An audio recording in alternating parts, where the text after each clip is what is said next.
I think there's something to be said about being ahead of the curve too, of two things. One, industry standard is when you can be ahead of industry standard and almost essentially setting the standard when you're doing that. I think that there's something to be said about that. Absolutely. In terms of, like you said, the credibility that you have in the community. The other question I have is, and you might or might not know the answer to this, is their vision. Because as you said, I mean, was it 92 that they started? And there wasn't much of this going on. So why did they have this vision for a Headless Horseman at the time, just Halloween kind of haunted house kind of look, but now it's moved into Frosty Fest, as you mentioned, and a couple other things. Well, it started as just a hayride. Right. And it was a pretty short hayride at that time. I think it might have been 15 minutes. They actually stopped in the middle of the hayride. The tractor would stop. I think we had 2 tractors at that time, 29 employees or thereabouts. And we would stop and get cider and donuts in the middle of the hayride. And if we did that now, it's impossible to do. And I can remember the people taking the donut holes and throwing them at the witches who were serving them. And, it was just like, What was the vision, though, on creating a haunted experience? Was there?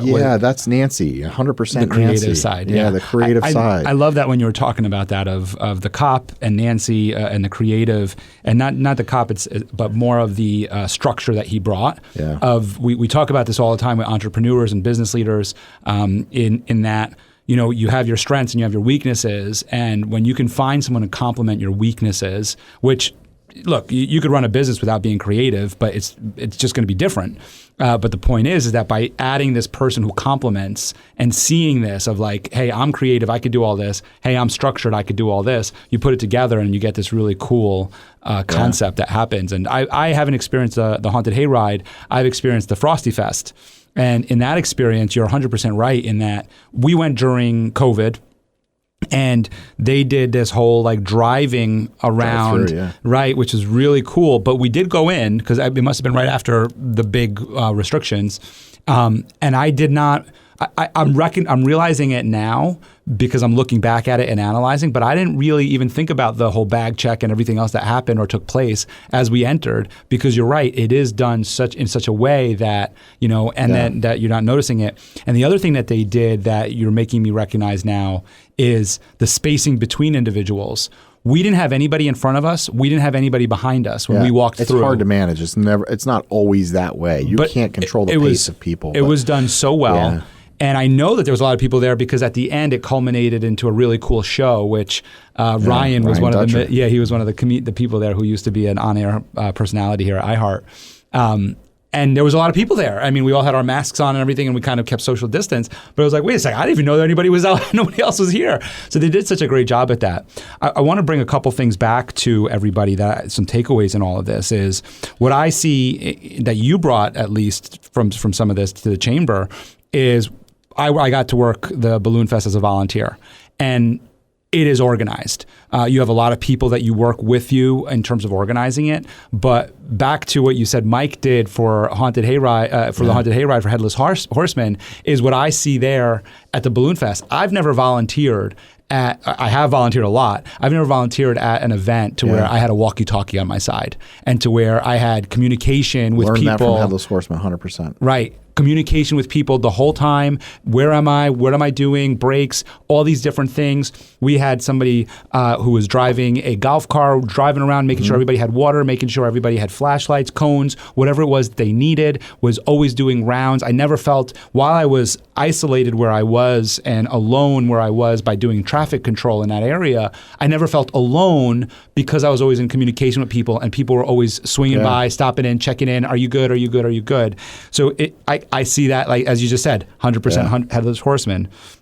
Another thing, the trade, right, where you went and visited the trade center, where you went and bought all the different merchandise and everything. Again, seeing that brought into the chamber of how you speak to these different industries and offer them industry-specific things. Yeah. Because seeing the value in putting a trade show together to where industries come together and we talk to each other. Again, back to my thing of being an insurance agent is I only know how to open an insurance agency because I've spoken to other insurance agents who've done it. That's why I know. I know that when I have an issue in my agency, I can't call you. I can call another agent. And by doing things that are specific to industry, it allows us to get around each other in a confrontational, that's the wrong word for this, but you understand what I'm saying, in a very easy way to where we can just talk. And I'll say this, like I saw it really come to a head for me with, you had me as an MC for an event where I was the MC. One of the panelists to my left was an insurance agency. The other one was a financial planner who also was an insurance agent. And I was like, wow, look at this. You have us all on a panel and working together, and we're all talking about different things, and we're all offering different value to people. But you're bringing the whole industry together so we could answer questions from different angles. And I love that. It's people's experiences that they bring to the table. Look at exactly what we were talking about with Michael and Nancy. His experience as a police officer, her experience as a nurse, and her creativity and her outlets as an artist, I would say. Yeah. You know, bringing those two together. You see that. And it's the same with those panels. You've got to bring those. And I usually try to think very hard about this. And we recently were planning a panel, and I sat down with them. I said, no, this isn't right. This isn't the right panel. And I kind of redesigned it, and I explained to them why I redesigned it and how it was going to work. And then it made sense.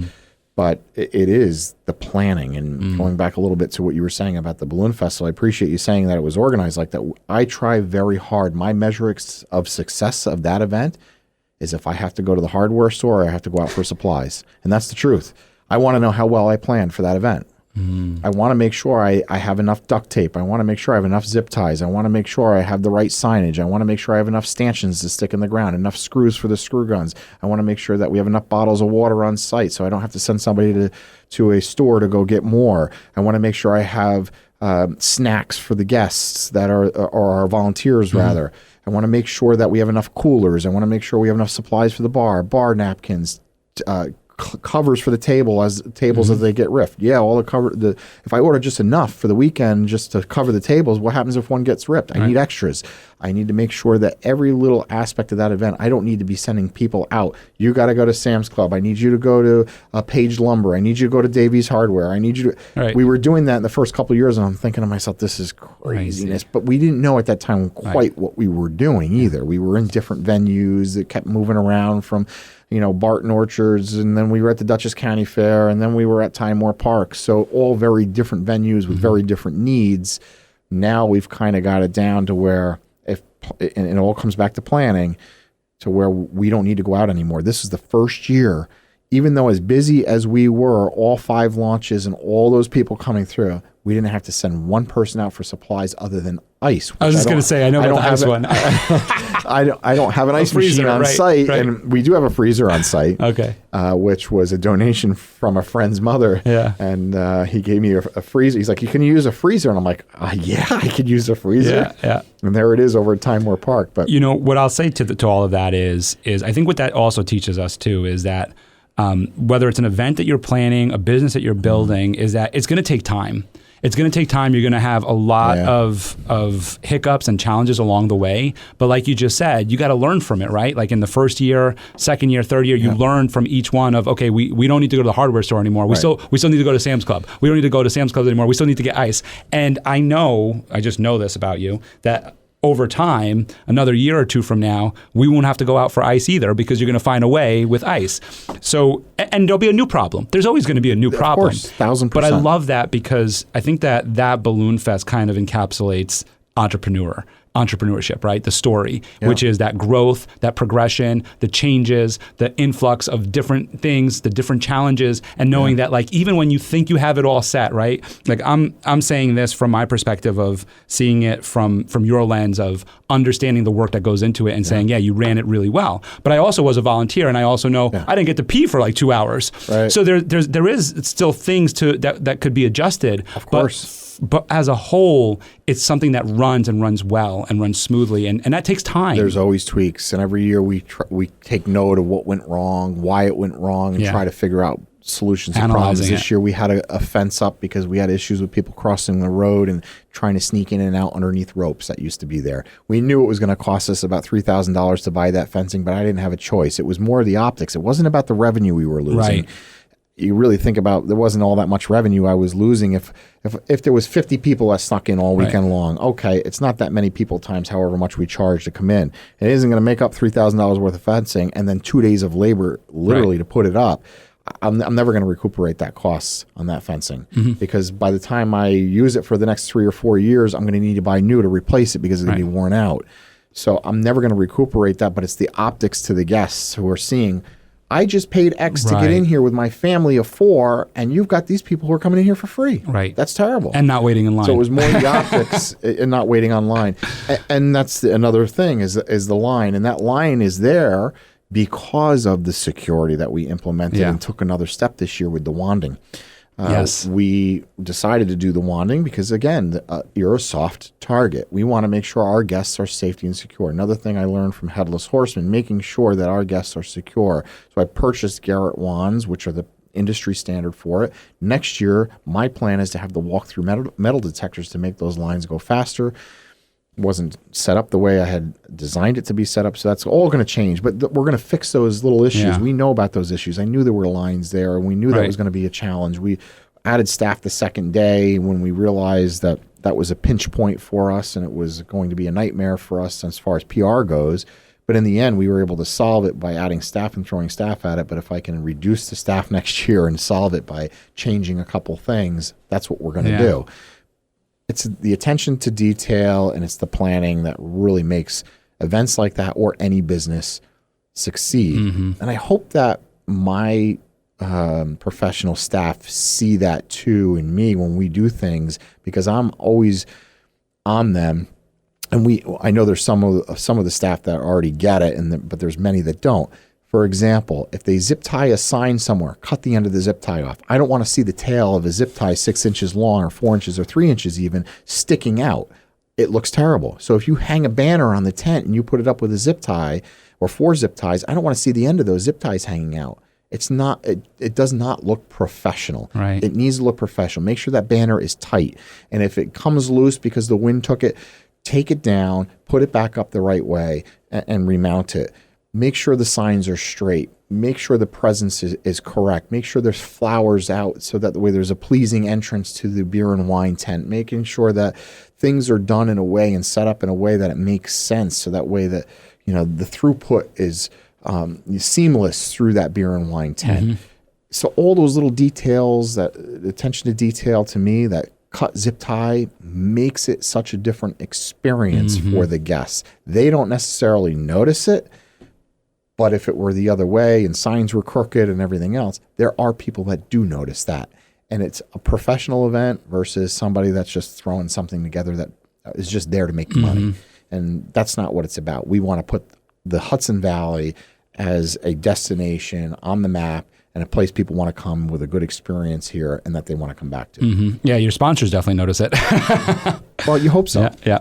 I want to just talk a little bit about leadership too, because you lead an organization, but it extends, right? So your leadership is of that 24 staff and so on, right?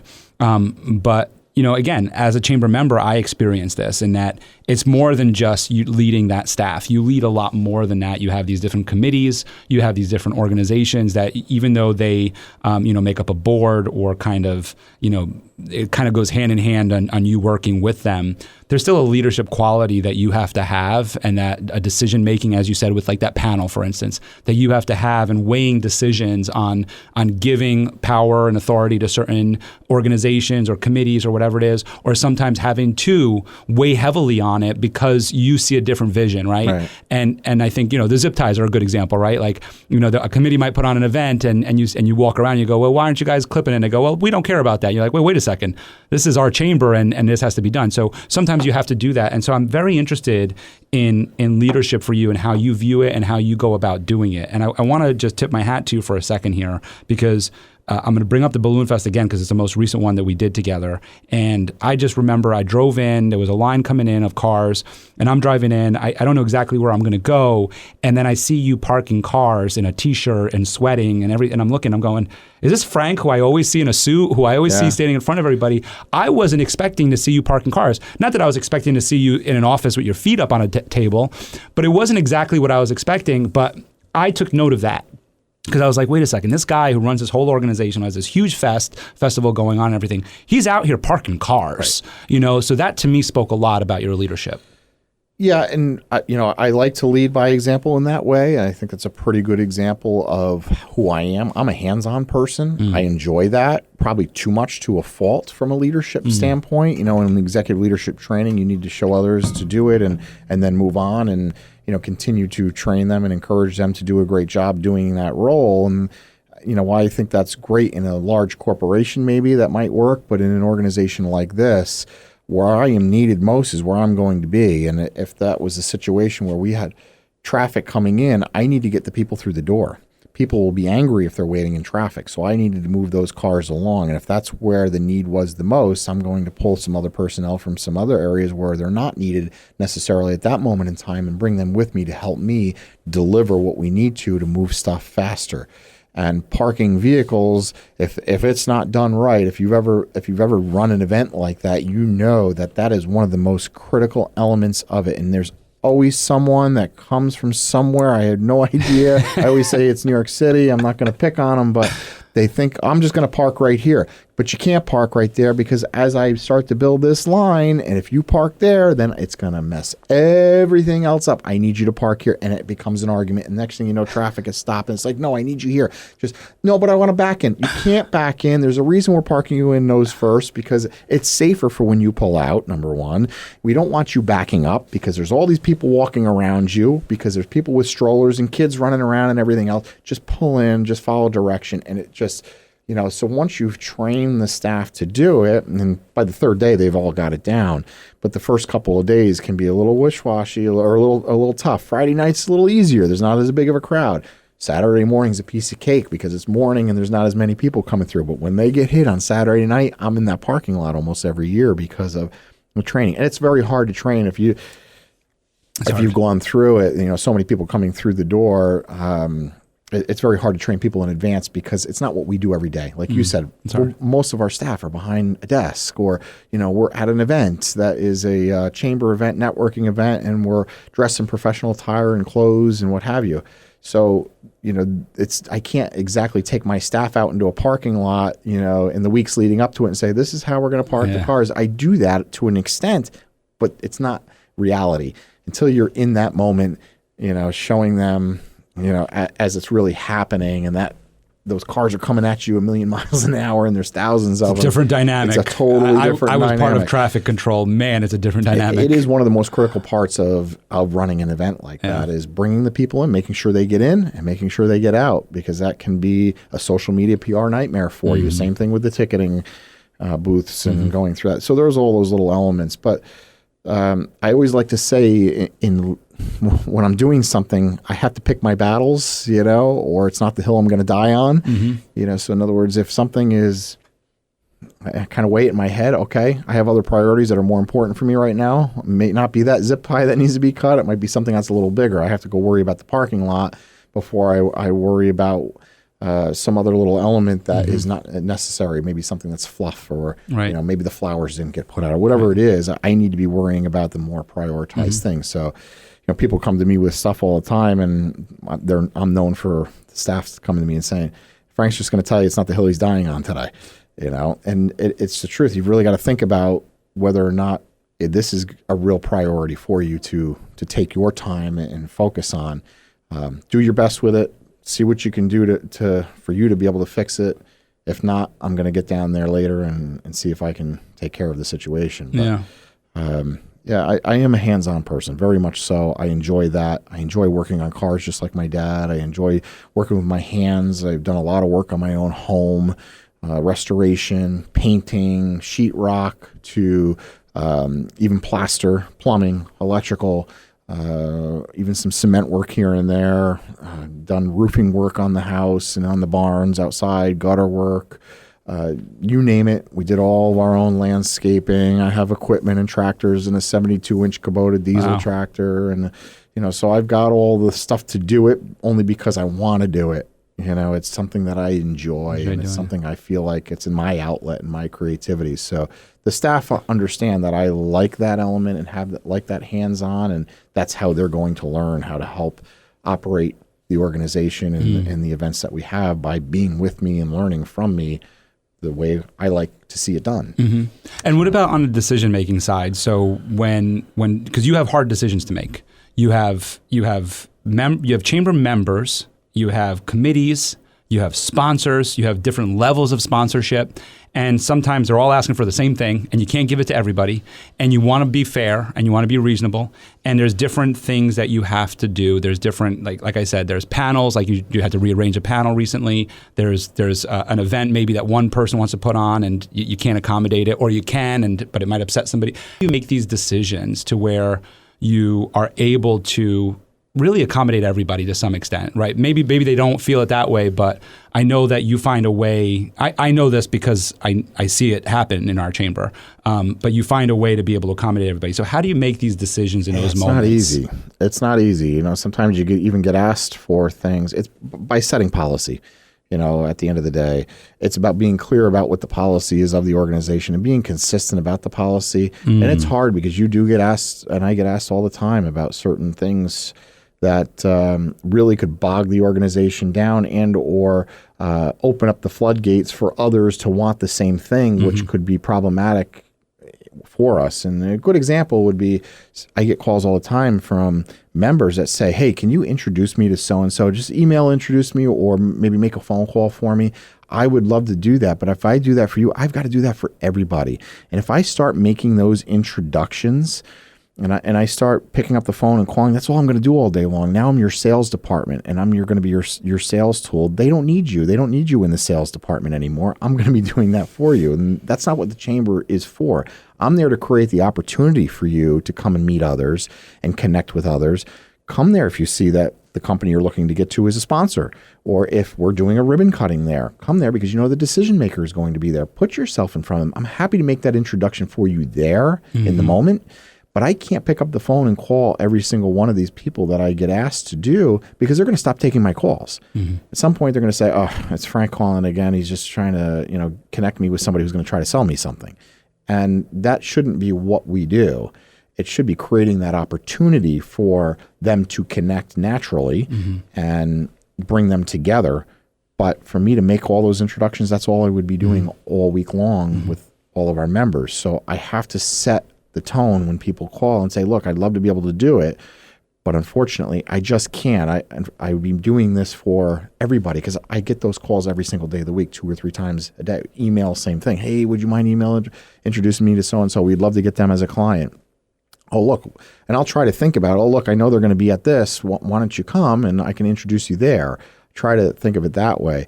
And there's examples of stuff like that to try to make everybody happy. But setting those policies are so important.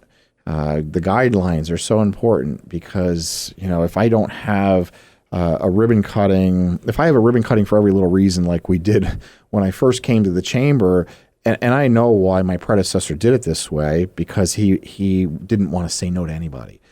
And I get it. And every occasion in the customer's mind is a special occasion. I understand that. But we had every single staff member of the organization, the office would essentially close, the doors would be locked, a sign would be put on the outside of the door, and all the employees of the organization would go to that ribbon cutting, and it would be a ribbon cutting for a new sign out in front of the location of the business. Now that's great for the member who's getting all of this exposure, but now I've got 24 employees times how much an hour is it for us to close basically the office. All of that missed time in the office that now people are mad at me for, because I've got to have them work extra hours.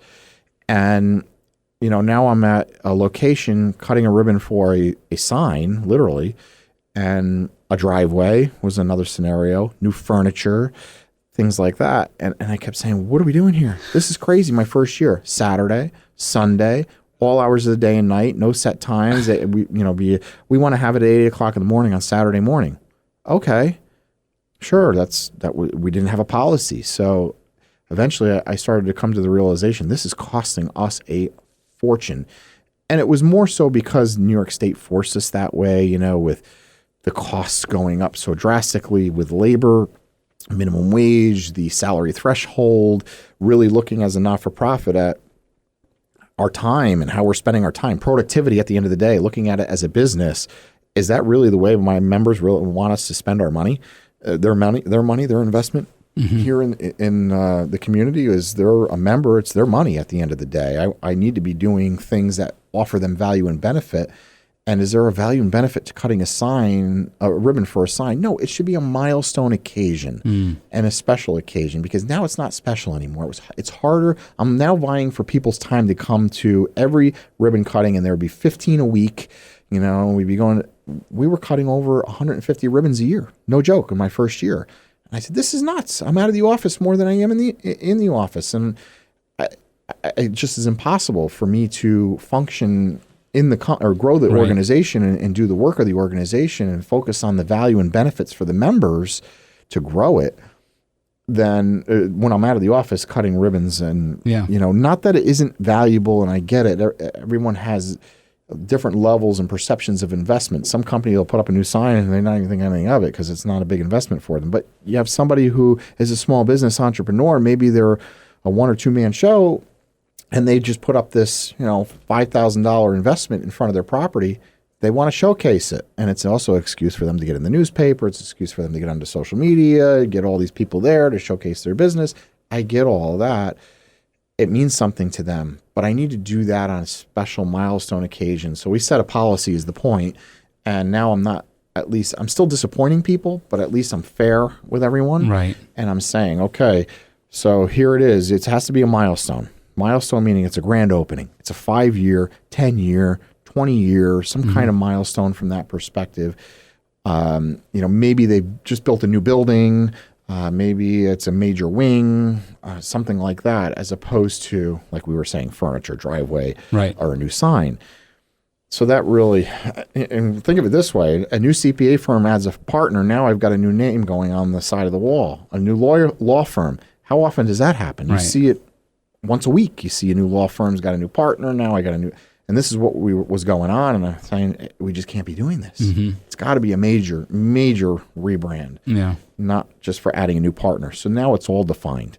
And not that I wanted to pull value and benefit from the members, but I had to find that balance and benefit. So I think, like you said, it's not an easy thing to navigate. Well, I think, like you said, in terms of leadership and in terms of decision making, it's about having policies in place. It's being very clear about those, and it's not wavering. It's not making exceptions or saying, okay, this time, this one-off. Because then, to your point, then you go down that slippery slope of you did that one favor, you made that one phone call, now you got to do it for everybody. And I think also going back to that policy is there's a lot of value in keeping to that policy of whether it's ribbon cuttings or a certain amount of people that are on a panel or whatever it is, because then it gives that weight to them when they do get to be on a panel or when they do get to have a ribbon cutting or when they do get to be on whatever it is, right?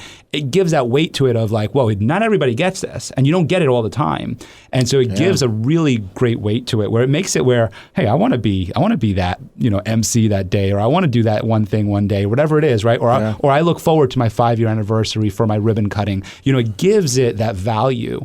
So I really like how you answered that in terms of, which is really tangible for everybody, which is in terms of decision making in your philosophy right now. There's a lot of things to unpack from there, which is 1, hands-on for you and leadership by example, and then 2, setting those policies, being clear on them and not wavering from them. I know that we can continue talking about so many more things in the chamber, but it is a Friday afternoon, and I know Frank wants to get home to his family at some point here. I could go on and on. And I know we can, and networking is a huge component to what you do, and I like too what you said there in terms of what the chamber offers, because I think so often when we join a chamber, especially when you're new to maybe in the industry that you're in or in sales or in networking, there's a perception that we're joining there in order to make sales. Right. And I came in the gates like that. I've since learned that it's not, and I want you to go ahead. We get a lot of people that come and they expect to put the keys in the ignition by just paying the dues and say, okay, where's the referrals? Yeah. I'm in the directory now. How come you're not sending me business? And then they sit back and they wait and they wait and they wait and nothing happens. Well, what happens when you join a gym and you don't show up? You don't get fit. It is a good analogy, and it's not a great analogy. It's a good analogy because it helps you to understand that you need to be in it. You need to get value benefit from it. The bad side is, the other side, the flip side is we're out there doing this stuff each and every day anyway. I'm still advocating for businesses every day with our elected officials at the federal level, the state level, the local level, even in, going to planning board meetings, and I'm out there creating these economic development events, and I'm sitting on boards in the community, helping to prop up businesses, doing all these things to help community build, if you will, and develop our economy here at home, regardless of whether somebody's a member or not.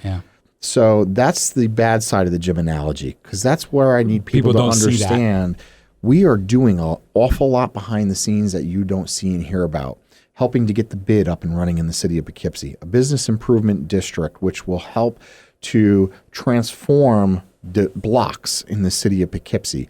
So being a part of that is very important to me, not only personally but professionally, that the city of Poughkeepsie continues to be on a growth trend, and that we are showing that the city cares, that there's going to be planters out on the streets, and that the streets are going to be clean, and that we need better safety, security, better lighting.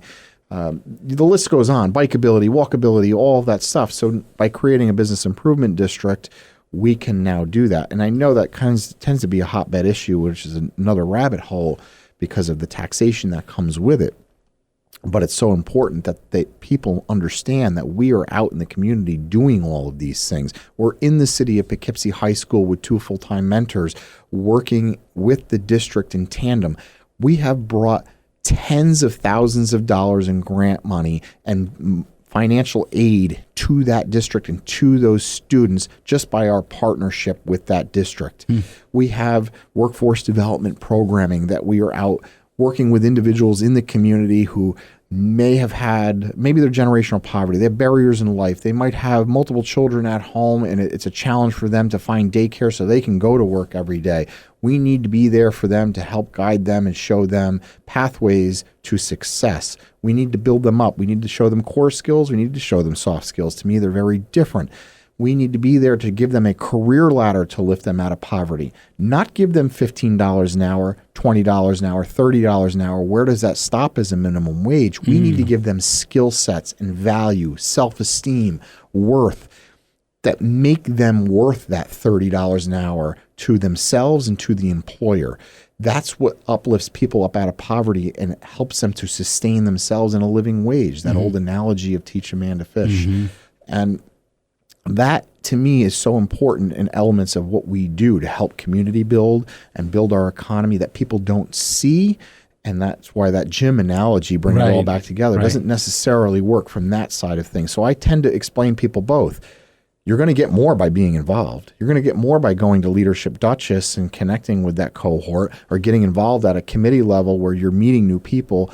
I mean, look at the connection you made with Antonavia. How dynamic was that event that you had last year in public speaking? I mean, I just felt like you guys had instant chemistry. Maybe I'm wrong about that, but there was an instant chemistry there between the two of you. And it just so happened that I said, well, here's 2 really great separate individuals that are really great at what they do. But you guys nailed a business education seminar working together last year on that. To me, it was a connection that happened. And I don't know if anything will ever come of it, but you now have that connection between the two of you, should you ever need it. And that, to me, is about being involved, and you just never know. And it happens all the time in our organization where you just never know. I had it happen. A very close friend of mine just recently passed away, and I have a very good connection with another friend of mine. I had to connect him with the widow so that way he was able to help her. But it was only through my networks here at this organization that I had that. And it wasn't because I wanted to make that connection to get business for him, but I wanted to help her. And that's really what it came down to. She needed somebody. She was at a loss, a major loss, and needed guidance. And he wasn't going to charge her. And she had suggested she was going to call someone else. I said, they're going to charge you. This guy's not going to charge you. He's going to help you. And if he needs to charge you, he's going to tell you he needs to charge you before he charges you. So to me, that's about, helping that individual. And it's always about that in our organization. I get from people all the time, and I hear it, that it's about me, Frank, and it's not. It's about the organization. It's about our community first. It might seem like it's about me because I am that OCD person that wants everything to be perfect and to be polished, and I'm consistently correcting our team to make sure that it's right and forward facing and everything is polished. It's not to make me look good. Yes, if I look good, the organization looks good. And that to me is what it's about. It's about the organization, about our community looking good. When I bring a guest here from outside, a congressman or we just had the comptroller here at one of our contact breakfasts. When he comes to our event and he says, I go to a lot of these chambers of commerce and I do a lot of speaking at different events. Nobody has at 7:30 in the morning the number of people that you have here. Yeah, what did we have at the last one? About 215. I thought it was 220. Yeah, it was over 200. Over 200. Yeah, it was busy. But the point being, going back to your question, is that it's so important to. Yeah, I have a question on you too on that, and you can tail into some tips on networking, because I feel like from again your experience as an entrepreneur, your experience from that 30,000-foot view is you probably have some good tips, maybe top 3 tips on networking.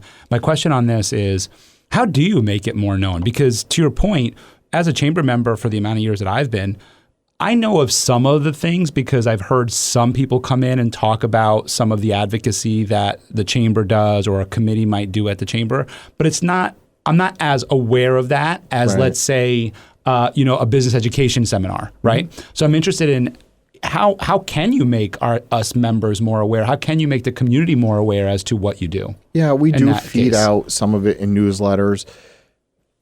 I've kind of taken the position of it's much better as an organization who has a lot of clout. And what I mean by that, our members give us the ability to go out and advocate on their behalf. And I don't take that lightly, because I'm advocating for everyone, and not everyone has the same opinions. And it's very challenging.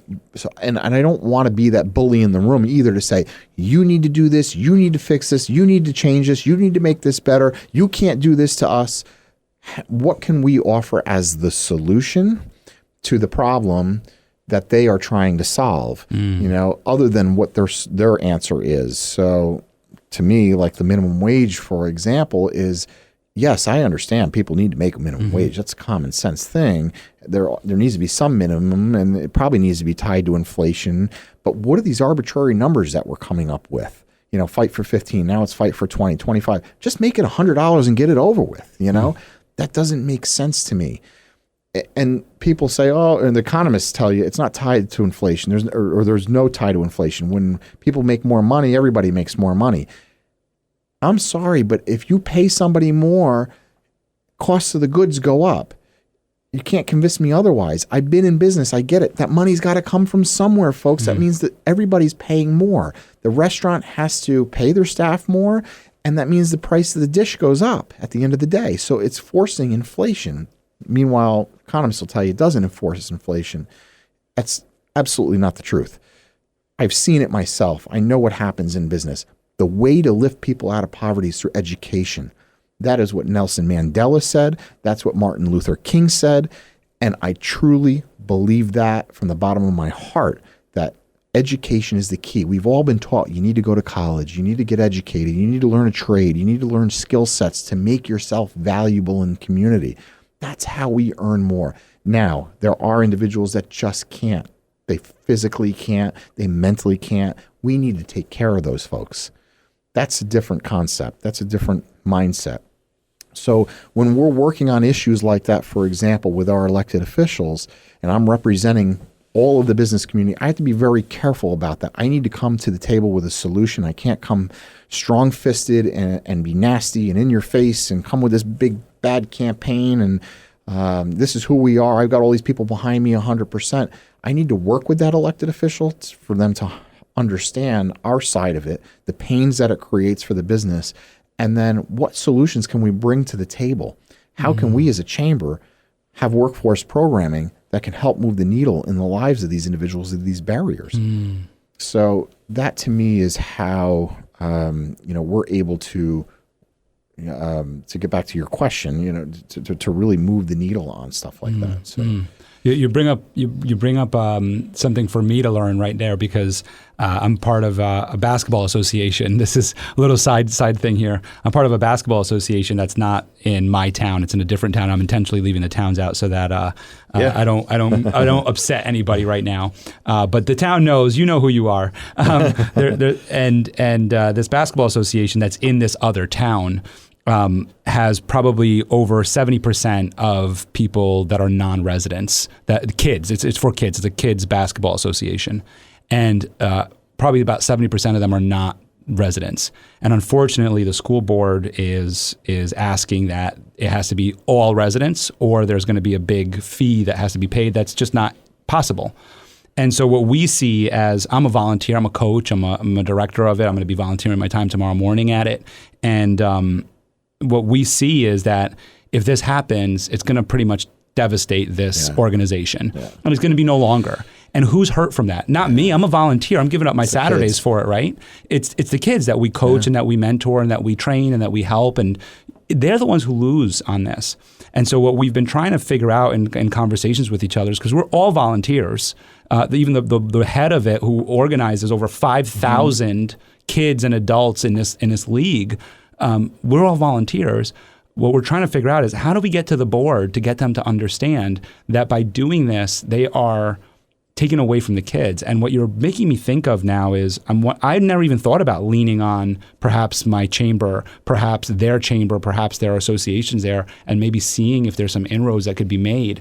My thought was that maybe we can have the parents write a letter to the board and maybe have them talk some sense into them and saying, like, look, to me, like, this is my take on it, is it's a separate town from where I am. And most of the residents that are the non-residents are surrounding towns. And my take on it is, we're bringing unity to the community in that these kids are getting to know each other at a very young age. And one day when they become high school competitors, they can always go back to, hey, we played ball together when we were kids. And the competition's on the court, but it's not off the court. Yeah. And it just brings unity. And I think when we talk about this, a diversity in our country, not diversity, but a split in our country of seeing two sides or being so split, this is where it starts, is that if we start telling our kids, hey, you can't play here because you're not a resident, well, what do you think that happens on a whole in a country? I feel like we're already just damaging that concept. Yeah.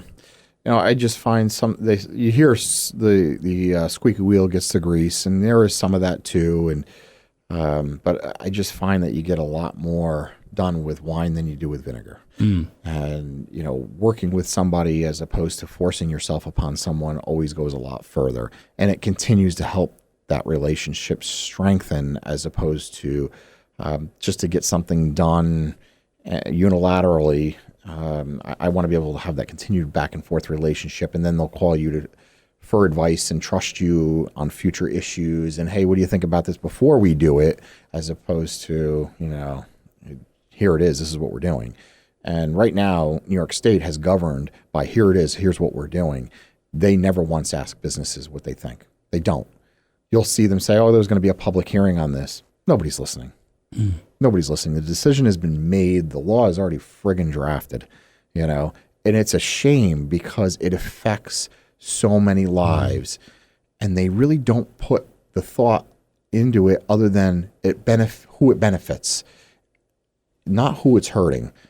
And there's so many businesses here that are struggling, and it's such a barrier to entry, to bring it full circle back to your initial question about entrepreneurship. And the barriers to going into business right now, there's so many barriers to entry in business, the cost to enter into business. It's near impossible to grow and build a business. The costs today, you've got to go into, I don't care what business you're going into, you have to have savings that are astronomical. Forget about brick and mortar if you have a brick and mortar building. And I probably don't need to be telling you this because you've lived it. But you have to have savings so that way you can survive, to put your full effort into that, be able to support your family. Hopefully you have someone else that's helping to support you along the way, a spouse, a partner, whatever. But if you have kids, there's a whole other drain on it. And then, by the way, you need health insurance. And as a business owner, you don't get health insurance. So you have to buy health insurance out on the exchange or wherever else you're going to get it. And you add all these strains of HR compliance. It is so difficult to build a business today. I want you to think about how many businesses you have seen in the last decade start from scratch that a young entrepreneur started. Not someone that had money and helped somebody get started, and one of their kids got started or came into the business and took the business over, or there was a major backing behind it. I'm talking about someone who was a young entrepreneur that started a business out of their house and grew that business. You could probably count it on two hands, because it's not what it was even 20 years ago, 30 years ago. The barriers to entry are just so high now, so much more difficult to start. I couldn't imagine starting my parents' business over again, their printing company. I couldn't imagine starting that limousine business over again, the compliance, and it's the regulations that have been put in place. We're a reactive society. The limousine business is a great example of that. There was a major limousine crash in Western New York. They were already breaking the law by taking that car out that was deemed unsafe. The DOT took it off the road, but that man made a bad decision. It was a 14-passenger Ford Excursion. Right? Oh, Excursion, yeah. And it was a wedding, and the DOT inspected it. It needed brakes. The brakes were failing on it, and they deemed it out of service. They put their orange stickers across the door, and he decided to take it out. Now, yes, he made a mistake that he will pay for the rest of his life, and all those people tragically lost their lives. But now we have another law on the books that, limits the capacity on the limousines and how far they can stretch and how often they need to be inspected. And so now they've changed the law from the DOT's perspective of how we're going to regulate, and made it so difficult for people to own those vehicles and start that business, another barrier to entry in it. When the law was already there, he shouldn't have been on the road with that vehicle, and this would have never happened. Yes, he is liable for that. Absolutely, 100% agree that he's liable for it. But the law was already there. It was already in place. Now, what can you do to stop him in the future from doing that? Instead of putting an orange sticker on the door, they should have impounded the vehicle. That's how you really change it. But instead, now they just threw another law at it that made it even more difficult. New York State, the way we do things is so backwards sometimes. They don't consult. They just react. And that's why the barriers to entry have become so difficult to go into any industry, any business. It's so challenging to comply with HR as a small business owner. You get your first employee, you hire your first employee. Now you're realizing oh my goodness, I've got to have all this paperwork to file, and I've got to make sure their sexually harassment training is up to speed every single year, and I've got to make sure they get OSHA training, and I've got to make sure they've got this compliance and this paperwork is filed properly. By the way, they put this down incorrectly on this paper. Now I'm liable for the mistake that the employee put down on the paper incorrect. It's just craziness, and it's so difficult for people to comply with it. The amount of businesses that go without handbooks, it's almost impossible as a small business owner to implement all these little things. You want to, as a small business owner, be compliant. You want to abide by the law, but it's impossible. There's so many laws in the books. You wouldn't be able to. Guaranteed that the businesses out there that are operating, that are listening to this podcast and beyond, they are not in compliance to all the laws that are on the books here in the state of New York. It's impossible. Absolutely physically impossible. So if somebody wanted to pinch you on something, they absolutely could. But it's the cost. It just adds to the cost of doing business here. So a very challenging environment here in the state of New York. Bring it back to your initial question. Well, and what on the other side of all of that, though, there is a lot of opportunity because, to your point, yes, people are still opening businesses. So I know that you're passionate about this, and because you're so involved in the government side of this and in the trying to raise awareness and fighting for so many different things like minimum wage, obviously. So you're so involved in it. So you're seeing a lot of the pushback that is received. And I appreciate that, and obviously that's why you're so passionate about it. But there also is a lot of opportunity, and you just obviously alluded to that. And you're 100% right. I know in my company we're doing our sexual harassment training on Monday, but we're past due. We're out of compliance right now, so we need to be in compliance. And you have to pay your employees to do it in that time frame, right? Yeah. What I want to bring it back to, though, is we're going to be doing our sexual harassment training on our Monday meeting that we do on Zoom, and we're going to be using the Dutchess County's website to do this training, because you guys put out you and Janet Giannetta from Visions HR. I got to give her the shout out here. You can't give her the shout out. I can give her the shout out because she's a friend, and also she's also my HR person. And I'm no longer on retainer. That's why we're out of compliance right now. She's on our legislative action committee. But yeah, so she and you put out the slides for the HR, and I'm able as a business owner to tell my team, hey, look, we're going to jump on a Zoom and we're going to do this together, and we're going to watch it, and it's free to us as members of the chamber, and we truly appreciate that. But I think that it's things like that, going back to the value that you offer to the community as a chamber of commerce, which is really important that we understand this. Is I want to go back to the idea that sometimes we join a chamber, we don't know why. We think it's for sales. Right. And we go in the door, and if you go in the door thinking it's for sales, you're going to probably drop off within the first couple meetings because you're going to be like, this isn't for me, which is essentially what happened to me years ago. Sure. And then you go back one day, somebody pulls you back in and says, hey, look, you're actually here to make friends, to make relationships, to grow bonds, as you said, like with Atavia, to offer value to your community. And when you start doing that, you start really cultivating relationships to where I never knew. I remember meeting salesmen years ahead of me, that would say, I don't cold call, Michael. And I'd be like, what? I knock on doors all day, every day. And I don't cold call, Michael. And I would say, well, how do you do it? And they go, I just word of mouth referrals. And I said, that's impossible. I would cold call, right? And I would go to the business owners and I would sell them marketing at the time. I was working for Yellow Pages. And I would have a tough time with some of them. And you look on the side, right? So I'd have a tough time with them. They say, I'm all word of mouth. And then I'd walk out the door and you look at the side of their Chamber of Commerce members. And I didn't understand. I go, this is BS. And then, of course, now I am a Chamber of Commerce member, and I have embraced the philosophy of building relationships, of going to networking events, not to collect business cards, but to establish relationships with people and build inroads with them. And now my phone rings. And I call my sales team and I say, hey, check this, do a quote for this person, do a quote for that person. How do you know that person? They don't ask me anymore because now they know it's my network. My network knows what I do. They know who I am. I have my branding, and they contact me. So that's one of the things. Another thing that you guys offer that I think is tremendous to business owners, back to your point of how hard it is, the barrier to entry, 100%. But I remember sitting through a talk where you brought the SBA in, and the SBA, and talking about different things there. And that's how I learned about SBA lending, which is what offered me the opportunity to open up my doors. Yeah, the Small Business Development Center, SCORE, business planning, the resources that they can bring to the table, all free services that are provided to the business community that are federally and state funded, and even some are volunteers.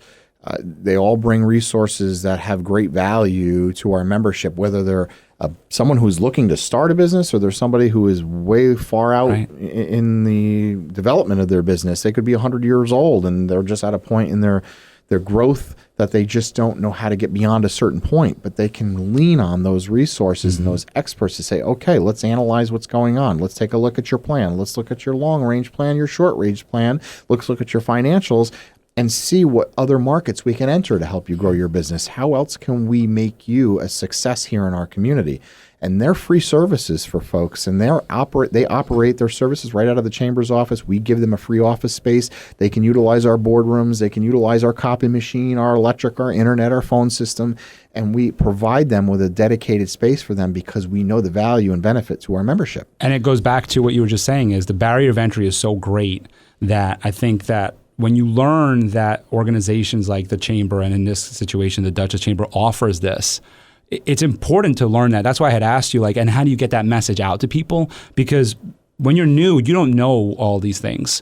But as you start becoming a part of it, you start learning about these things, and they do make it to where someone like me was able to start an agency, because I did meet with the SBA. I did learn about SBA lending. I met my banker through the Chamber. I met the person who gave me the loan through the Chamber. I've established a relationship that way. So, that's why I think it's so important. And then back to, again, compliance. I'm going to be compliant because of that, because I no longer have Janet on a retainer any longer, who I would love to. I just can't right now. But I still can be compliant. She called me up actually and just said, hey, Michael, you're out of compliance. Get on the Chamber website and get compliant. Yeah. So she's still great in terms of that. And I can be compliant because of all those offerings. So I think it's so crucial. And I want to get back to just your 30,000 foot view CEO of the Dutchess Chamber. You were an entrepreneur once. You've been there for so long. You see what works, what doesn't work. I've had people come on the show. I have my take on networking. I'm interested in your take on networking. What you see as maybe your 3 tips, your 3 strategies that you could share with our community. Yeah, and gosh, I really didn't prepare for that, but consistency is a big part of it, and we talked a little bit about that. That consistency, being out there, having your face seen, that's what helps you build that network. Absolutely top of mind when you're with people on a consistent basis. If you're at a range and you're not in the community, you're not being seen by those individuals, why are you going to be top of mind to refer? And that referral network is so important. Professionalism. I see this time and again with folks, and I've even I don't want to say mentored people, but I've approached individuals who I think are wonderful people in their own right, but there's just some things that are unprofessional that they do. And a good example is going to a networking event and having too many cocktails. It sounds like common sense, right? And we all think that, but I have somebody I absolutely adore. I think the world of, one of the hardest working people I know, one of the most connected people I know, most energetic people I know. But as soon as they have one drink, it's like somebody flipped a switch and they get sloppy and they start slurring and they start to stumble. Then they have 2 drinks. And it's because the person's not a very big person, just reality. So to me, it's about that professionalism, that persona, always being on point and staying professional, never talking bad about somebody, of course, is part of that. And there's a lot of other things being that dovetail in there. But that physical appearance, that you're always, making sure that you're well dressed and that you have the proper attire on for the event. And of course, jeans fall into that. And I know that we're more accepting of some of this now. And, a lot of companies don't require, and dress codes have become more lax and so on and so forth. But people always notice when someone is sharp and that they are well maintained and that they're even fit. And there's a lot of study behind that and a lot of books about it too.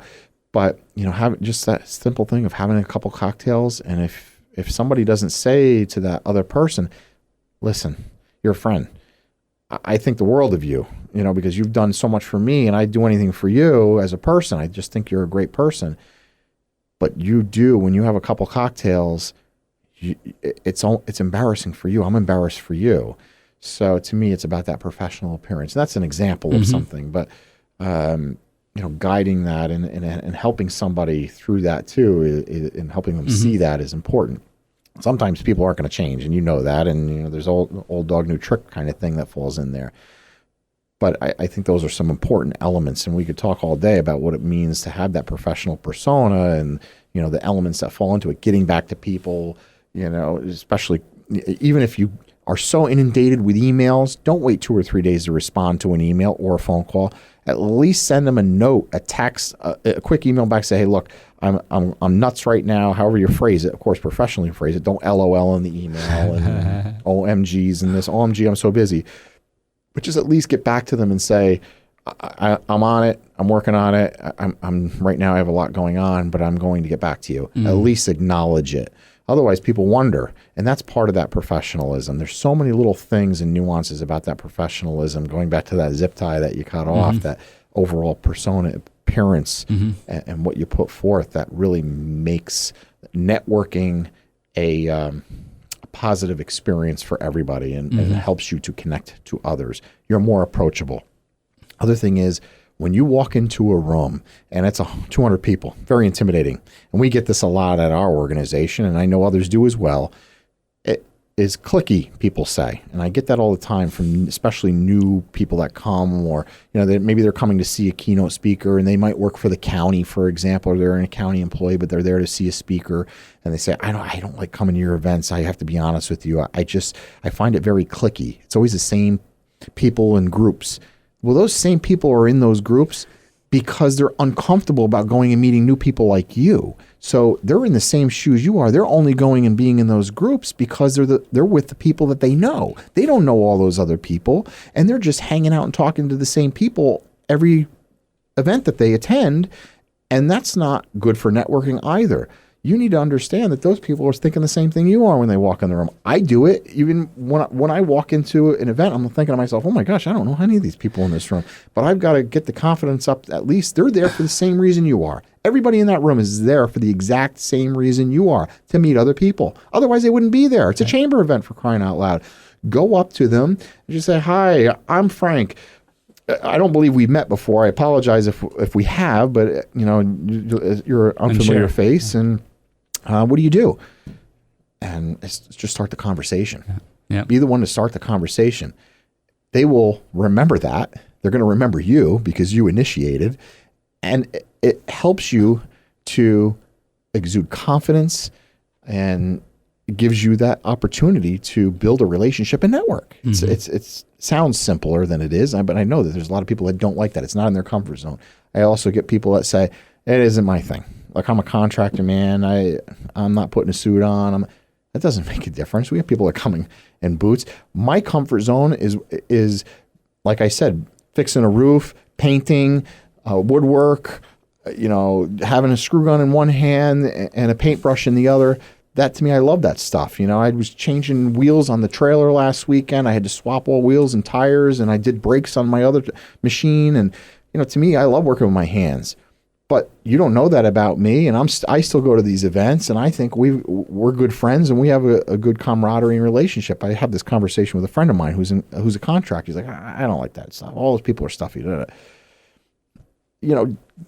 Come off your high horse here. There's other people that are like me there that we're best of friends. It's not just all people who are in suits and whatever. Yeah, there's some attorneys there that wear suits. That doesn't mean they're stuffy attorneys. A lot of these guys are weekend warriors, and they're talented folks in their own right. So there's these preconceived notions. So that's another element to this. Don't go in with a preconceived notion, and that's really the point of it.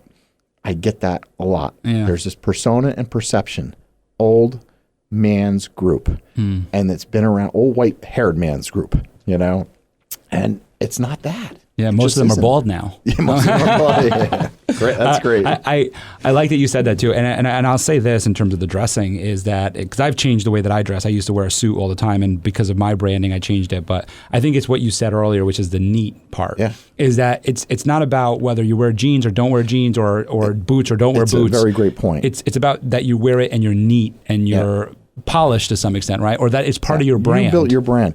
I know. Do you remember Kathy Temple? No. Kathy Temple was somebody who was very involved in our chamber for many years. She's now semi-retired, doesn't come to a lot of stuff anymore, but once in a while she comes out. She always wears a big hat. Oh, okay. Always. Okay. And that was her brand. Everybody knew her as the hat lady. Yeah. Who's that lady that always wears the big hat?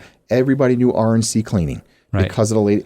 She was a one-man operation, one woman operation. Right. And she had a couple employees here and there, but she was the brand in the community. Right. Everybody knew R&C Cleaning because of her hat. Right. That was her brand, and she didn't dress, it was kind of casual dress otherwise, I think. But her style, her brand. Yeah, her style, her brand. And, people wear jeans. I have no issue with it, but it looked neat. Right. You're 100%. I like these tips that you have here in terms of being polished, being neat, being professional. The cocktail thing, 100%. I mean, it really, that's a whole other conversation. But I think it's important that regardless of how much you drink or don't drink, is if you start being a little sloppy, you're not polished anymore. And you're there to network, to build relationships for your business. So I love that you bring that up. I also love that you bring up the idea of the clickiness because, again, I've been a part of many chambers. I still am a part of many chambers. And every chamber says the same thing about each other. They're clicky over there. They're clicky over there. And I, as an extrovert, know that that's not true because I break into every single circle. I walk into every single circle that I choose to, and I'm always welcomed. And I always get a person to ask me what I do. Someone always asks me what I do, and I always get to ask them what they do. I get an introduction to somebody else. So I believe that if you're concerned about breaking into that circle there's an inner confidence that you need to work on and realize, like you said, I like that. Take away the preconceived notions and just walk in there. I think the other thing that we do well at the Dutchess Chamber that I know that the other chamber does well as well is having people like me, like I'm on the ambassador committee at the Dutchess Chamber, having people like us that wear a tag, that let people know, hey, look, come to me. I'll make some introductions for you. I think that's also a great thing to do in those because it is overwhelming. I mean, I don't get nervous about 200 people. I get more overwhelmed in the sense of like, I want to meet all of them, right? but so we all have these different feelings that occur. It's being able to see it as one step at a time. And you can go to a safe person and say, you know what, I know Michael. I can shake his hand and he's going to introduce me to one or two people and know maybe that's all I need to meet today. Yeah. Or Michael meets Frank and is like, I want to meet all 200. And it's different. I want to get into your service to the community because you do so much for it. I was just talking to Uncle Mike before, and he was just mentioning about how you and your dad have this, I believe it was something for the veterans, am I right? My father does. Your father. Yeah, he built a warrior wagon, it's called. Right. So again, going back to my father's many talents, my father never served. My grandfather served. He spent 18 months in a concentration camp in World War II in Germany, and came back, and he was 90 pounds when he came back. So my father always felt indebted to my grandfather and to his generation and to subsequent generations that served, whether they were active or not, didn't matter to my father. And I completely agree, and I feel the same. And that if somebody signed up to protect and serve this country, they would have gone to war if they were called to war because it was their duty and what they signed up for. And my father always wanted to honor that. And my father couldn't be in the military because he had asthma and he just wasn't fit to do that. I mean, he was a fit young man, physically fit as a young man, but because of the asthma, they would not allow him in. And for some other medical reasons. But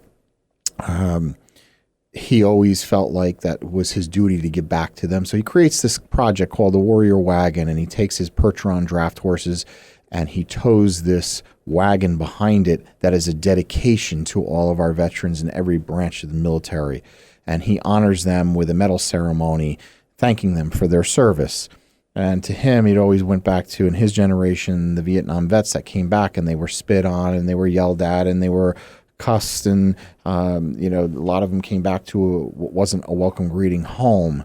And he always felt guilty of that and felt that the country should have handled that differently and wanted to honor everyone for their service. So he came up with this concept, and it is a tribute to our military service members, and he really wants that to be something that lives on as a legacy and continues after he's gone to continue honoring the veterans. But he takes it around to parades. He's taken it to international horse shows, and he travels with it as much as he can, being 80 years old and in January. Almost 80 in January.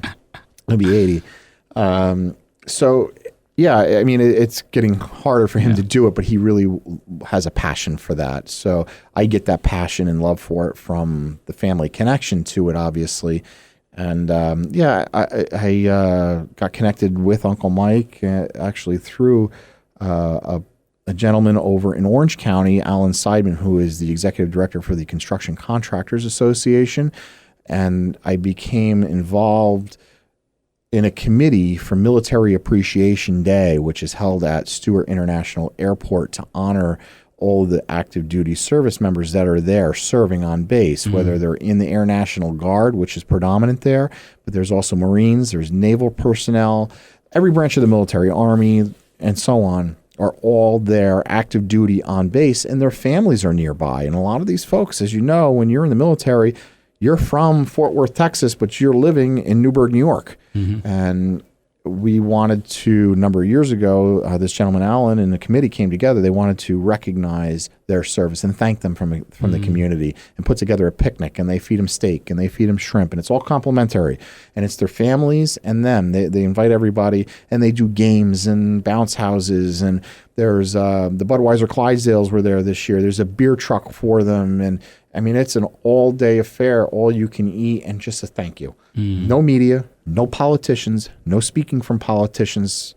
It's not about that. It's about the veterans, first and foremost, and most. So that was something that I got involved with through Alan back now when they first started it, I don't know, almost 20 years ago or so. And I've been involved in that since. So that is a little bit of a passion of mine. They only do it every 3 years.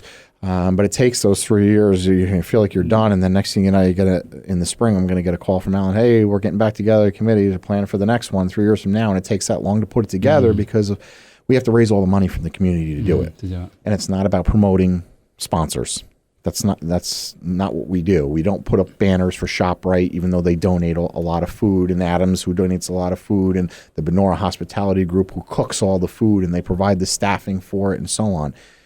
It's about the veteran or the military personnel that are serving. Which is good timing for you to bring this up too. Not that it was intentional at all, but while this podcast, wherever you're hearing this right now, is definitely coming out much later than our recording, but today, the day that we are recording this, is being noted as Veterans Day, right? I think it's tomorrow, but today is observed because it's Friday. So I want to give a shout out to our veterans and thank them for their service. My father is a veteran, and we have our live on there right now. So shout out to all of our veterans and all their service. And of course, I got to give a big shout out to my father, Papa Airborne. Yeah. That's what he always talks about. And he served in Vietnam. So I appreciate that. God bless you. God bless our country. Thank you for your service. I know what these individuals go through and what they sacrifice for this nation. And sometimes I really feel like people are not appreciative of it. And it is awful when I see what goes on in the media when people desecrate our military service members. It is heartbreaking for me, especially knowing what families have gone through. Yeah. Well, thank you for sharing that. I know that there's some sort of, you mentioned Nelson Mandela and Martin Luther King. Yeah. So one way that I always like to kind of conclude our episode together is ask about a mantra or a quote that you might live by. Sounds like you follow some really amazing people. So I'm interested, is there anything that comes to mind for you?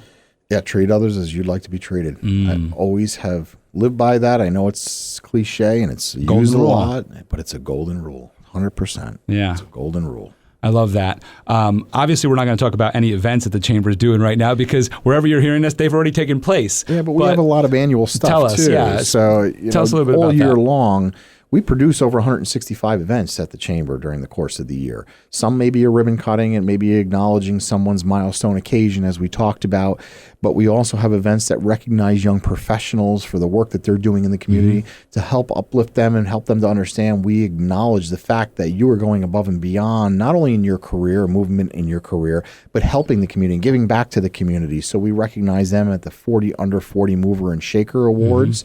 And that event typically is 400 to 500 people, and it's a community event on a weeknight. I'm 39, by the way. Have you been nominated? No, I'm 41. I'm joking. You missed the mark, huh? Yeah, I missed it. You never nominated? You were I never wasn't a part of the Chamber when I was under my 40. Yeah. I get asked this all the time. When are we going to do the 40 over 40? Yeah. Or the 50 over 50? Maybe we'll have to work you into one of those in the future. We did a really funny April Fool's joke a couple of years ago. Oh, my about goodness. That. It was fun. So we have our annual Black Tie Gala. Talk about what is considered a stuffy event. You don't like stuffy events. This may not be for you, but it is a Black Tie Gala. It is a lot of fun. It's themed every year differently, and we do different acts and entertainment as part of it. Live music, open bar. The food is over the top, always at the Grand View on the Hudson. And the bridge is always lit up, and the sponsors and the who's who of the community. It's almost like the Academy Awards of Dutchess County, if you will, the Hudson Valley, and it's just a fun night. And a lot of work goes into these events. I mean, I don't want to just kind of glance over them. Every one of them, we're planning all year long for these. Obviously, the J.P. Morgan Chase Hudson Valley Hot Air Balloon Festival being one of the biggest ones that we do produce. But we have a scavenger hunt, which is kind of neat for the community. That was cool, too. That was a COVID That was thing, born right? out of COVID, and we realized, wow, this thing has legs. It's actually kind of a neat thing. Yes. I admittedly was dead set against it. But there's an example of listening to one of the team members. First, I didn't listen to them because pre-COVID, I was like, that's not something. We don't have the capacity. It wasn't so much that I didn't want to do it. It was more we didn't have the capacity to do it at that time. And when COVID hit, we needed a way to deliver something to the community that was contactless. So we came up with the scavenger hunt using QR codes just to get people out of their house and drawing attention to some of the places in the community, businesses, parks, places they've never seen and done.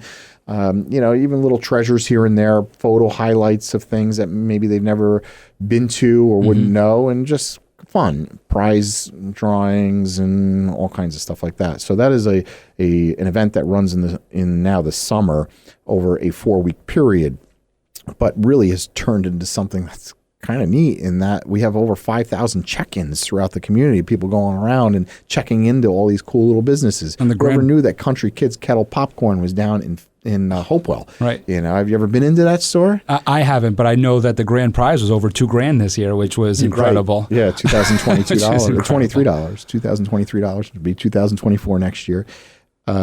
So we have an expo, which we typically would do in a venue where people can display their products and services to the community, either B2B or B2B or B2C rather. We have every month, as we mentioned, our typical networking events, after hours, and your NPR, Network Present and Refer, giving the opportunity to the member to present their business and using an elevator type pitch to other folks in the room without a competitor in the room, which is important. So if you sell insurance, I'm not going to allow another competitor in there unless you sell commercial and they sell residential, something along those lines. So it just makes it more comfortable for that individual to be able to speak freely about their product or service without feeling uncomfortable that a competitor is in there listening to their every word. And then we have other nuances as a part of it. And of course, we mentioned the contact breakfasts. And I had the education seminars. Business education seminars that are part of each of the committees. The Hudson Valley Young Professionals puts on fundraising tournaments. So they have a bowling tournament in the winter months, which is always fun because that's an event that we see from and hear from people that are in the community, and they're not our typical attendees at our events, and it connects us to a different part of the community. People who enjoy that, or they're just there to be there with their family, or they're competitive, doesn't matter. We call it a tournament, and there are the victors of the prizes, but we also give out booby prizes along the way. So that's a fun event to bring community together. Also, they do, as the Young Professionals also produce, this year they did a cornhole tournament. Next year, I don't know, they're talking about doing a pickleball tournament.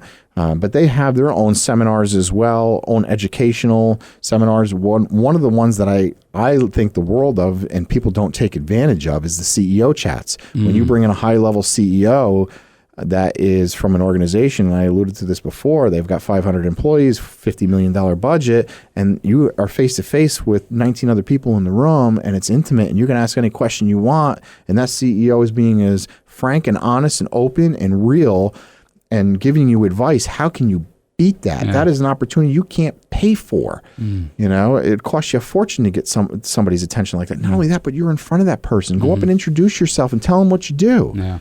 I've had more people come back to me that have made those connections with those CEOs that they've now are being mentored by those CEOs because they asked. Because they got in front of them, and that CEO said, "Yeah, sure, reach out to me. We'll sit down and have lunch." Not because they were trying to sell them something, but because they were truly interested in how they got to where they are, and they were interested in their career pathway. So that is truly a remarkable program, and people don't take advantage of that as much as I think they should. I love going to those because I learn something every time I go, and there's some really incredible people out there. And there's events. You could go to something almost every night of the week, multiple times a day. Sometimes when we do produce our events, you can go every day of the week. I know for me. So go back to the drinking thing for a second. I know for me, when I got involved in the chamber, so I've had different spouts with the chamber of different. Before I was an entrepreneur, I worked at different companies. So I was part of that company and I was part of the chamber, or they didn't pay for the chamber, so I wasn't part of the chamber. So that's why during my 30s, I didn't get really, and that's big. I want to say this. It made me think about it when you asked me about under the 40 under 40 is there's a big commitment that these 30-year-olds, these 20-year-olds, we have some 20-year-olds, give big shout out to Rocky, who's 20, he's 20 now. Oh, he's having a birthday, huh? These 30-year-olds who are dedicated to the chamber in such a way that they are actually recognized in the 40 under 40. I give a big tribute to them because I know for me, my journey through my 30s was in a lot of self-discovery, in a lot of career discovery, in a lot of trial and failure and trying to understand where I want to be and everything. And also when I talk about my experience of learning how to work in the chamber in terms of networking and all that comes out of my 30s. So I give a big shout out to these people that are recognized and well-deserving of the 40 under 40 because that doesn't just happen. That takes work because I've learned that now. Now, when I joined the chamber as Den 10, I wasn't as hands-on as I am today, and so I could have maybe made it when I was 39, but I missed the mark. But that's why I want to give a shout-out to those people that are under 40 and doing that and recognize because it takes a lot to be able to be recognized in that age group and going through all of those. Selected by their peers. Right. And we try to say it's objectively selected by their peers based on the scoring system that we use. So it's not an easy thing to become under 40 under 40. Everybody looks at the list sometimes and they say, how did that so-and-so get there? I'm not there. How come they're there? Yeah. Well, you need to be nominated, first of all. That's a big part of it. That's obviously half the battle. You got to be in it to win it, right? But it's also doing the work. Right. It's the work. There's a lot. And that's why I want to say with the drinking thing. So when I did start becoming a lot more active in the chamber, I don't have any issues drinking, but I realized very quickly that I was attending events on a regular basis, like 3-4 nights a week. And I was like, if I drink at every one of these, I'm drinking every night of the week almost. Right? I was like, this isn't good. Or eating unhealthy. So I made a commitment to myself that I wouldn't drink anymore when I go to chamber events. That's why I don't drink. And now I don't drink at all, but I don't. That's why at first I stopped drinking at chamber events. I was just like, I'm drinking every night of the week and I can't be doing this. And it doesn't make sense to say like, oh, I'm going to drink at this event, but I'm not going to drink at that event, because then it just makes it a slippery slope. Guilt by association, right? But that's another element. I want to say that too, and for everybody to find out where they can learn about all this, because there are events pretty much happening all times of the day. Like you still are doing ribbon cuttings in the morning. I've seen those on my calendar. You're doing them in the afternoon. You're doing them in the after hours. You have the networking events in the morning, networking events in the after hours. And wherever you are in your life, it's really helpful, because there was a time in my life where the breakfast would never have worked for me. Yeah, timing. It was only the night events. Absolutely. Now I can't attend any night events. I could only attend the breakfast and the morning events. Yeah, it's impossible for restaurateurs to come to our events almost. Because so I love timing. that there's this flow in being able to go to different events at different times of the day. So I would love if you could just share, of course this will all be in the show notes, but for our audio listeners, where people can find out about the Dutchess Chamber, how they can follow you guys on social. I always tell people Google Dutchess Chamber will be the first to come up. There's not many. Because the acronym, and I inherited this, and it's something I wish I had fixed a long time ago, looking back in hindsight, but it's DCRCOC.org. And everybody's, what was that? Slow down. Right. And it's Dutchess County Regional Chamber of Commerce.com, DCRCOC.org. Right. All the events are listed there, community events, everything happening in and around the Hudson Valley right there on our website. There's 2 different event sections there. One is listed just for chamber events alone. And like I said, you can go to something almost every day of the week. Then there's the community event section, which is everything else. We allow people to put on all the community events on there. It's a great clearinghouse for it, so that way you're not competing, or if you're looking for something to do. Right. So it's really the website is the one sole source for us as a resource. But there's other avenues too. Sign up for the email blasts. We have email blasts that go out at least once a week at a minimum. Sometimes it's multiple. We try not to spam people too much. And I know people get inundated with email. We are all guilty of it. I get so many emails every day, and I delete because I just don't have the time. So that's another reason why we have text alerts, and you may want to sign up for only some aspects. I only want the ribbon cuttings, or I only want the signature events. So we have the text alerts, and some people do like that as opposed to email blasts. They find that they're more attentive to it. And, there's all kinds of avenues. You come to one of our events, I still have sheets for people to RSVP to. I use those. And it kind of goes back to this media That's mix. actually what I use. Yeah. And I'm a digital guy, but I love that. And this goes back to the media mix and really ties into this whole conversation about branding your business, where you need to be. If you're an entrepreneur and you want to put yourself out there, where do I need to be? Where do I need to advertise myself? Should I go to the chamber? Should I be a part of the chamber? Should I be a part of a BNI networking group? Should I have an ad in the paper? Should I have a digital ad online? Should I have this radio podcast? There's a media mix out there. The market is so fragmented between all this. People get their news and information from so many different sources. You have to be in it all. The answer is yes. That's why we do all these things. That's why I do that RSVP card. If I don't do that RSVP card, I'm going to miss another 5 people in attendance at an event. It makes it so easy for me. So like at the breakfast, this is what I do. I'll pull out my phone calendar and I'll have the RSVP card and I'll just check off the boxes in accordance to my phone calendar. And that's really how I do it. And it makes it so much easier because then I don't have to go on the site and click on each event and register for each one. Individually. I just do it and then I just get my emails and it's really... It makes so much sense. So everybody finds us in different ways. They find out about the event in different ways. We still do radio show. We still have the newsletter, traditional newsletter, obviously the e-blast, the text alerts. Got to do it all. And then registration, same thing. I've got to make it as easy for people as possible. If I lose 5 people from not doing the RSVP card, if I lose 5 people because I don't have a website, or I lose 5 people from whatever, it all adds up. Everybody, I need to be in front of everybody in every which possible way I can. Which, by the way, I heard you're going to have a real celebrity on your show in January. Am I? I'm just joking. I'm going to be. I was going to say, is it Michael Esposito? I'm booked with you in January. I can't wait for that one. That's exciting. I reached out to Josh about that. I was just like, how do I get on Frank's show? He's like, you just got to book it. I'm like, oh, okay, that's that easy. My show's not as great as this one, in all honesty, and I'm being serious about that. It's my show is a once every other week, and it's very short, half an hour, and I've got to cram, I can't use the old saying, tons of stuff in a small bag. Let's put it that way. Yeah.